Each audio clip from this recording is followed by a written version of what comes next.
సేంద్రియ వ్యవసాయం గురించి, సాంప్రదాయ ఆహారం గురించి కొత్తగా నేను చేసిందేం లేదు. మన ఋషులు ఏనాడో రాసిపెట్టారు. అది మన దేశ సంపద. ఈ రోగాలు మన పచ్చని పొలాల్లో మొదలవుతాయి. ఆధునిక వ్యవసాయంలో మనం వాడుతున్న రసాయనాలు మనలోకే వచ్చి చేరుతున్నాయి. అందుకే మన బాడీలో బ్లడ్తో పాటు డిజీజెస్ కూడా ఓ పార్ట్ అయిపోయాయి. ఈ జనరేషన్ పిల్లలకు ఊబకాయలు, హార్మోనల్ ఇంబ్యాలెన్స్ వీటి వల్లే వస్తున్నాయి. మన ఆడపిల్లలు 10 ఏళ్లకే మెచ్యూర్ అవుతున్నారు. తల్లి అవడానికి ఎన్నో కాంప్లికేషన్స్ని ఎదుర్కొంటున్నారు.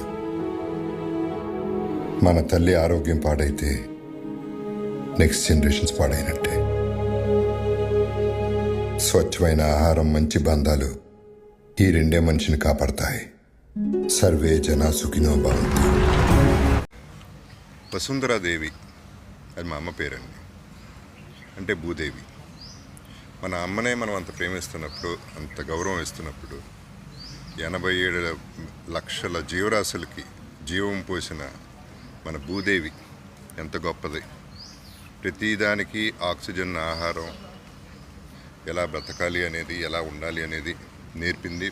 మనకి ఇచ్చేది ప్రాణవాయువు. ఫర్ ఎగ్జాంపుల్, అది మనకు ఫ్రీగా దొరుకుతుంది, దాని వాల్యూ మనకు తెలియదండి. అందుకనే వాళ్ళ సిలిండర్లు కొనుక్కోవాల్సిన పరిస్థితి వచ్చింది. చూసి ఇంత ఖర్చు పెట్టారు, ఇంత బాగా చేశారు, ఇంత ప్యాషనెట్గా చేశారు.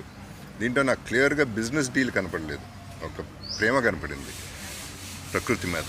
అటువంటి ప్రేమకి అంత రెస్పెక్ట్ ఇచ్చినప్పుడు నేను చెప్పాను, నేను ఉంటానండి, జస్ట్ ఇటువంటిది నాకు చాలా ఇష్టం కాబట్టి నేను చేయాలనుకుంది మీరు చేశారు కాబట్టి I will give my face to it అనేది చెప్పాను. ఒకటండి, ఇక్కడ బ్రాండ్ అంబాసిడర్ నేను ఆయుర్వేదాకి, యోగాకి brand ambassador. Not only Ayurveda, yoga, naturopathy, ఏదైనా. ఇప్పుడు అలోపతి అనేది ఒకటే, ఐఎమ్ వెరీ క్లియర్ అండి. అలోపతి గురించి కామెంట్ చేసేంత పెద్దనైతే కాదు. బికాస్ అలోపతికి ఉండాల్సిన గొప్పతనాలు ఆటుకున్న ఎమర్జెన్సీ వస్తే అలోపతికి వెళ్తాం. ఇప్పుడు ఇన్ని లక్షల జీవరాశులు అన్నానండి. వాళ్ళ అన్నిటికంటే క్రూరమైన జంతువు మనుషుల్లో ఉన్నారండి ఈ రోజుల్లో. అది ఎందుకంటే మనిషి ఆలోచన విధానం కంట్రోల్లో లేదు, బ్యాలెన్స్ తప్పింది. మీ భూదేవిని, ఇంత ఇస్తున్న భూదేవినే మనం తొక్కుతున్నాం, ఎక్కుతున్నాం, నరికేస్తున్నాం, చెట్లు నరికేస్తున్నాం, సముద్రంలో బిల్డింగులు కట్టేస్తున్నాం. ఎందుకన్నానంటే క్రూరమైన జంతువులు అందరూ కాదండి, కోర్స్ కొంతమంది.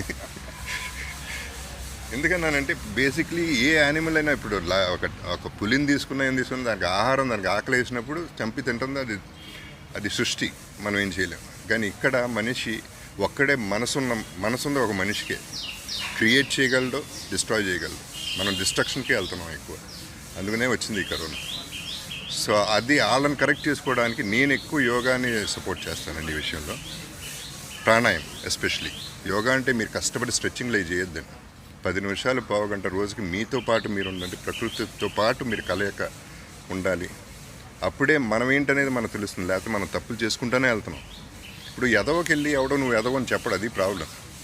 అది చెప్తే ఆడికి తెలుస్తున్నాడు ఎదవని. నేను గొప్ప అనుకుని ఎదవలు పెరిగిపోతున్నారు.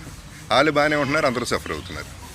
వెల్త్ బ్యాంక్, అందరూ వెల్త్ బ్యాంక్ మీద పడ్డారండి. అకౌంట్లు అన్నింటిలో ఓపెన్ చేశారు. అన్ని బ్యాంకుల్లో అకౌంట్లు ఉంటాయి. లక్షల కోట్లు, వేల కోట్లు ఉన్నాయి. హెల్త్ బ్యాంక్ పోతే వెల్త్ బ్యాంక్ ఎందుకు పనికి వస్తుంది అనేది మీరు ఒకసారి ఆలోచించండి. నాకు 10,000 ఎకరాలు ఉన్నాయంటాడు, అవి ఎక్కడే ఉంటాయి, నువ్వు వాతో. So what are you finally దేనికి పరిగెడుతున్నావు? నీకు నువ్వు టైం ఇవ్వకుండా ఎక్కడ పరిగెడుతున్నావు? దేనికి? తిండి తినడానికి టైం లేదు, మనిషిని తాగడానికి టైం లేదు, ప్రతిదానికి పరిగెడతానే ఉన్నావు. ఎక్కడ పరిగెడతావు? మనిషి ఎప్పుడు తృప్తిగా ఉంటాడు? పుట్టిన తర్వాత ఆడుకునేటప్పుడు కొంచెం పెద్దవాడిని అయితే బాగుండు, ఆ తర్వాత ఇంకొంచెం పెద్దవాడిని అయితే స్కూల్కి వెళ్తే బాగుండు, కాలేజ్కి వెళ్తే బాగుండు, నేను సంపాదిస్తే బాగుండు, పెళ్లి చేసుకుంటే బాగుండు, పిల్లలు బ్లా బ్లా బ్లా బ్లా బ్లా పోస్ట్పోన్ చేసేస్తున్నాడు హ్యాపీనెస్. ఇవన్నీ వస్తూనే ఉన్నాయి. ఫైనల్గా ఎప్పుడు బాగున్నాడు? ఫోటోలో నవ్వుతా అని ఉంటాడు. అప్పుడే మంచి ఫోటో తీస్తారు కాబట్టి. సో ఫైనల్గా మనిషి అప్పుడు హ్యాపీగా ఉంటున్నాడు.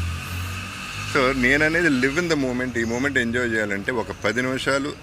అండ్ కమింగ్ టు ఆయుర్వేద అండి, ముఖ్యంగా ఇది ఆయుర్వేద సెంటర్ కాబట్టి, నేను ప్రాణాయామం బాగా అంకితం కాబట్టి, నాకు ఇష్టం కాబట్టి. అంటే ఒక ఎగ్జాంపుల్ చెప్తానండి. నేను ఇవాళ బతుకున్నాను అంటే, ఇవాళ మీతో మాట్లాడుతున్నానంటే కేవలం ప్రాణాయామం నన్ను బతికిచ్చింది. అంటే మీకు ఇంత ముందే తెలుసు, జగపతి సినిమాలో ఒక సిచ్యువేషన్ మొత్తం ఎక్స్ప్లెయిన్ చేసి బోర్ కొడుతుంది. ఆక్సిజన్ లేని సమయంలో నాకు ఆక్సిజన్ లేదు, ఇంకో 10 సెకండ్లు ఉంటుందా, 12 సెకండ్లు బతుకుంటానా అని తెలియని టైంలో 30 సెకండ్లు అయిపోయింది. 30 సెకండ్లు ఏం చేశాను, ఇమీడియట్గా ప్యానిక్ అవ్వకుండా, అది కోవిడ్ పేషెంట్స్ కూడా ఇంపార్టెంట్ అండి, ప్యానిక్ అవ్వకుండా నేనేం చేశాను, ప్రాణాయామం మొదలెట్టేశాను. స్ట్రైట్ అవే ప్రాణాయామకి వెళ్ళిపోయాను. అంటే కొంచెం కొంచెం కొంచెం కొంచెం ఊపిరి తీసుకోవడం మొదలెట్టా, ఒకేసారి వాడేయకుండా. సో అది బతికించింది. అంటే ఎంత గొప్పదో చూడండి. నేను బతుకున్నానంటే ఇక that is enough, that is good enough an example.